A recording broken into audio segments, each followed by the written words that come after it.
दोस्तों, एक समय था जब भारत में राजा महाराजाओं का शासन हुआ करता था। प्राचीन समय में भारत में एक राजा होता था जो अपनी प्रजा का ध्यान रखता था और राजा की मृत्यु के बाद उसका उत्तराधिकारी शासन करता था। इसी प्रकार राजाओं का वंश और विरासत दोनों आगे बढ़ते थे। यूं तो अब ये राज शासन करने वाला दौर खत्म हो चुका है। भारत को आजाद हुए भले ही आज 75 साल से ज्यादा का वक्त बीत गया है, लेकिन आज भी भारत में ऐसे कई राजघराने हैं जो शाही जीवन जी रहे हैं। तो दोस्तों, चलिए आपको भारत के कुछ ऐसे ही राजघरानों के बारे में बताते हैं जो आलीशान जिंदगी जी रहे हैं। The Mewar dynasty. इस शाही परिवार को कौन नहीं जानता। इस परिवार का भारत के इतिहास में बहुत बड़ा योगदान है। वीर कुंवर महाराणा प्रताप जैसे साहसी राजा भी इसी परिवार से थे। भारत में सबसे पुराने राजवंशों में से एक मेवाड़ राजवंश को कई चुनौतियों का सामना करना पड़ा।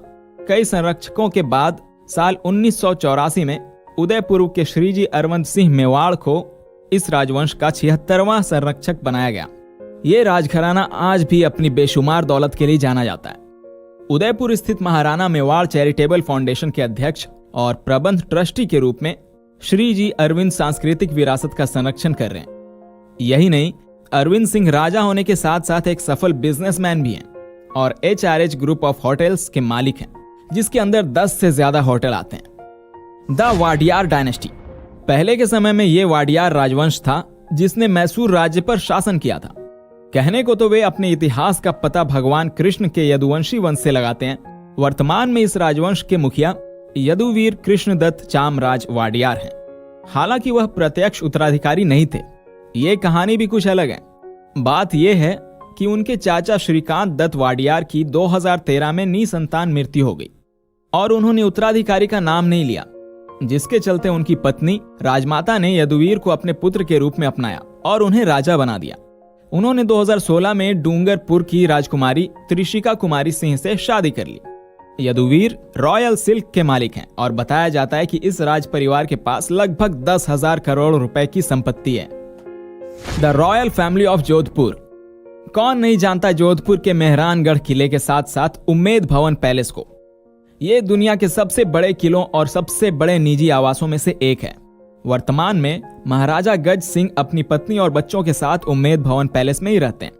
पैलेस का एक हिस्सा पर्यटकों के लिए खुला है और बाकी का प्रबंधन ताज ग्रुप ऑफ होटल्स द्वारा किया जाता है, जो परिवार के साथ साझेदारी में इसको चलाते हैं। महाराजा गज सिंह ने न केवल राज्यसभा के सदस्य के रूप में एक कार्यकाल पूरा किया, बल्कि उन्होंने कुछ साल पहले त्रिनिदाद और टोबैगो में भारतीय उच्चायुक्त के रूप में भी कार्य किया। The Gaekwads of Baroda. गायकवाड़ वैसे तो मूल रूप से पुणे से आए, लेकिन मराठाओं के ये वंशज 18वीं शताब्दी में बड़ौदा में आकर बसे थे। वर्तमान में गायकवाड़ राजघराने के मुखिया समरजीत सिंह गायकवाड़ हैं। कहा जाता है कि वर्तमान शासक को 20,000 करोड़ रुपए से अधिक की संपत्ति विरासत में मिली थी, जिसमें 187 कमरों वाला लक्ष्मी विलास पैलेस भी शामिल है।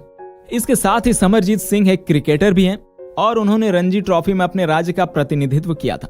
इनकी पत्नी का नाम राधिका राजे है और इनकी 2 बेटियां हैं। राधिका राजे CDS आर्ट फाउंडेशन की निदेशक हैं। दोस्तों, क्या आपको पता है कि बड़ौदा के गायकवाड़ को जयपुर की प्रसिद्ध महारानी गायत्री देवी का मायका भी बताया जाता है। जयपुर का शाही परिवार। राजपूत वंश के वंशज महाराजा भवानी सिंह जयपुर के अंतिम नाम मात्र के प्रमुख थे। उनका कोई पुत्र नहीं था, इसलिए उन्होंने साल 2002 में अपनी बेटी दिया कुमारी के बेटे पद्मनाभ सिंह को अपना उत्तराधिकारी मान लिया था। भवानी सिंह की मृत्यु के बाद पद्मनाभ को अनौपचारिक रूप से 13 वर्ष की उम्र में ही जयपुर के महाराजा के रूप में ताज पहना दिया गया था। पद्मनाभ अक्सर ही सुर्खियों में रहते हैं। वह नेशनल लेवल के पोलो खिलाड़ी हैं और साथ ही फैशन की दुनिया में एक जाना माना नाम भी।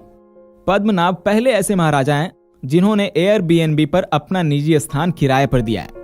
आपको ये जानकर हैरानी होगी कि जयपुर सिटी पैलेस में एक कमरे की कीमत लगभग 5,70,000 रुपए है और ये सारा पैसा राजकुमारी दिया कुमारी फाउंडेशन को जाता है।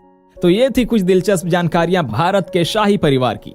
दोस्तों, कैसा लगा आपको ये वीडियो कमेंट करके हमें जरूर बताएं और वीडियो को लाइक करना, चैनल को सब्सक्राइब करना बिल्कुल ना भूलें। आखिर तक वीडियो में बने रहने के लिए शुक्रिया।